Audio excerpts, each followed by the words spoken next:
आतंकियों के निशाने पर वीआईपी लोग थे, एक बीजेपी सांसद भी निशाने पर था। ये बड़ी खबर इस वक्त की आपको बता रहे हैं। जो 2 आतंकवादी गिरफ्तार किए गए हैं उनसे लगातार एटीएस पूछताछ कर रही है और इसी बीच ये जानकारी निकलकर सामने आ रही है कि उत्तर प्रदेश के लखनऊ में जो ये लोग गिरफ्तार किए गए हैं, ये इन लोगों के निशाने पर एक बीजेपी सांसद थे और वीआईपी लोग इनके निशाने पर थे, यानी कि नेता राजनेता जो हैं इनके निशाने पर थे। फिलहाल एटीएस की टीम मौके पर मौजूद है, ग्राउंड पर रिपब्लिक मीडिया नेटवर्क की टीम लगातार मौजूद है। हमारी सहयोगी सृष्टि लगातार जानकारी दे रहे हैं जो हलचल वहां पर हो रही है। लेकिन देखिए, आप सुन भी रहे थे, जो लोग वहां पर रहते हैं, जो पड़ोसी रहते हैं, वो जानकारी दे रहे हैं कि आखिर वहां पर जो 3 घरों को जो घेरा गया है वहां कौन कौन रहते हैं, कितने साल से रहते हैं, जिनके बारे में शाहिद के बारे में जानकारी भी वो दे रहा है कि 10 साल से जो है वो यहां पर रह रहा है और उसको जो जानकारी है कि वो उससे पहले सऊदी अरब में रहता था। हालांकि इन सभी लोगों के कनेक्शन जो है सीधे सीधे पाकिस्तान से बताया जा रहा है, अलकायदा से बताया जा रहा है। फिलहाल वहां पर एटीएस की टीम मौजूद है, लेकिन यह बड़ी जानकारी इसी बीच निकलकर सामने आ रही है कि लखनऊ के अंदर आतंकियों के निशाने पर वीआईपी नेता थे, यानी कि राजनेता और नेता जो हैं वो निशाने पर थे। और ये जानकारी भी निकलकर सामने आ रही है कि एक बीजेपी सांसद भी इनके निशाने पर था। लेकिन हमारे सुरक्षा बलों की सूझबूझ से आखिरकार जो है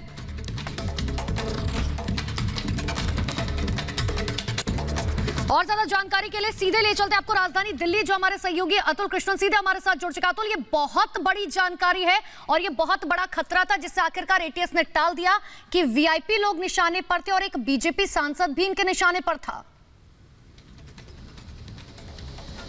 जी बिल्कुल, बता दें कि जैसा सूत्रों ने कंफर्म किया है कि बीजेपी मेंबर ऑफ पार्लियामेंट को ये लोग 3 दिन के अंदर लखनऊ में ही टारगेट करना चाहते थे और इसके लिए इन लोगों ने बाकायदा रेकी भी की हुई थी। हालांकि उसका नाम अभी रिवील नहीं किया है जो सोर्सेस हैं उन्होंने, बट उन्होंने कहा है कि ये काफ़ी ट्रेंड हैं और ट्रेनिंग ले चुके हैं, रेकी कर चुके हैं।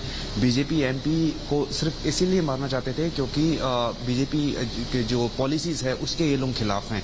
इसके अलावा कुछ और भी पॉलिटिशियन थे जिसको ये टारगेट करना चाहते थे ताकि समाज में जो है सद्भावना जो है खत्म हो सके।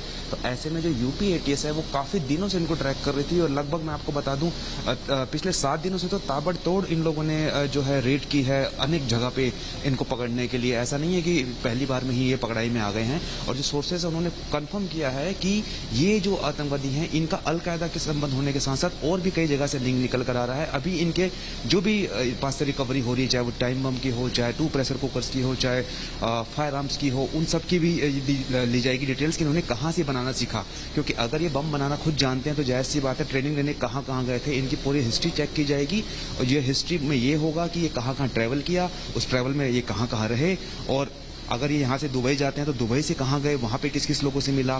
तो जायज़ सी बात है इसमें ये एक तरीके से इंटरनेशनल जो है सिंडिकेट काम कर रहा है जो कि देश में अशांति फैलाना चाहता है।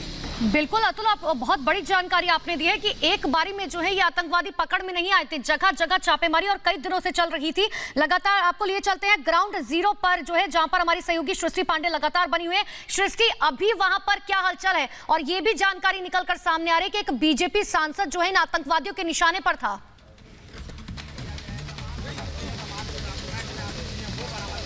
बिल्कुल, देखिए अनुपमा, ये कुछ समय पहले की तस्वीरें हम आपको दिखा रहे हैं और उसके साथ ही मैं आपको ये भी बता दूं कि बहुत तेज बरसात यहाँ पर शुरू हो चुकी है। लेकिन शाहिद नाम का जो आतंकवादी है उसकी डिटेल्स भी यहाँ पर दी गई है उसके आसपास के पड़ोसियों की तरफ से कि आखिरकार वो 10 साल से यहाँ पर रह रहा था। लेकिन घर के बाहर की कुछ देर पहले की तस्वीर हम आपको दिखा रहे हैं। बहुत तेज, बहुत भीषण बरसात यहाँ पर शुरू हुई है। लेकिन ये कुछ समय पहले की तस्वीरें ऑपरेशन के दौरान की। पहले आप इन दरवाजों पर सिर्फ और सिर्फ 3 से 4 कमांडर्स को देख पा रही थी। लेकिन आपको मैं बता दूं मैं बता दूं कि अब यहाँ पर कमांडर्स की जो संख्या है, एटीएस के कमांडर्स की जो संख्या है वो यहाँ पर बढ़ा दी गई है।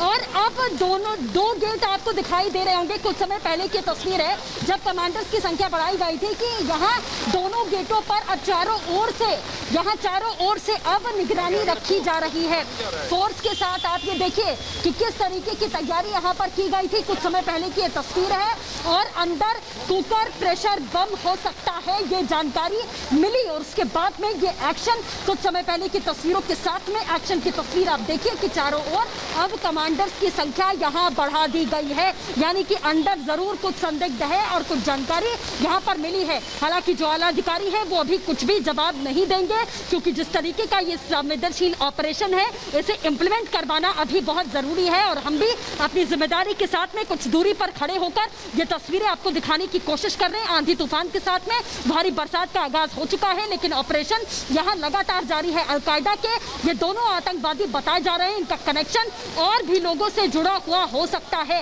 हालांकि किसी बात की आधिकारिक पुष्टि अभी हम नहीं करते हैं, क्योंकि जब तक कोई ऑफिशियल जानकारी नहीं मिलती है तब तक इस बात की पुष्टि नहीं हो पाएगी। लेकिन जो कुछ समय पहले तस्वीरें हमारे कैमरे में कैद हुई हैं वो इस बात की गवाही देती है कि अंदर कुछ न कुछ संवेदनशील और कुछ न कुछ संदिग्ध जरूर है, क्योंकि बॉम्ब स्क्वाड की टीम, ये दूसरा घर जो आपको सफेद रंग का दिखाई दे रहा होगा तस्वीरों में, उसके बगल एक छोटा काला गेट है जहां से बॉम्ब स्क्वाड की टीम भीतर दाखिल होती है और बैक डोर से अंदर घुसने की कोशिश की जाएगी। और इसके साथ ही कमांडर्स की तैनाती यहाँ पर बढ़ा दी गई है। सुरक्षा के लिहाज से इस पूरे इलाके को चारों तरफ से सील कर दिया गया है और तस्वीरें कुछ समय पहले की है, क्योंकि जिम्मेदारी यहाँ पर हमारी भी बनती है कि किसी प्रकार की बाधा एटीएस के इस ऑपरेशन में ना पड़े। और वही उसी के साथ में हम आपको ये कुछ समय पहले की तस्वीर दिखा रहे हैं। अंदर एक गाड़ी भी खड़ी है, गुड्डू नाम के शख्स का घर बताया जा रहा है। ये भी बताया जा रहा है कि 10 साल से शाहिद यहाँ पर रहता था और लोगों का, आसपास के लोगों का कहना है कि सब कुछ ठीक था,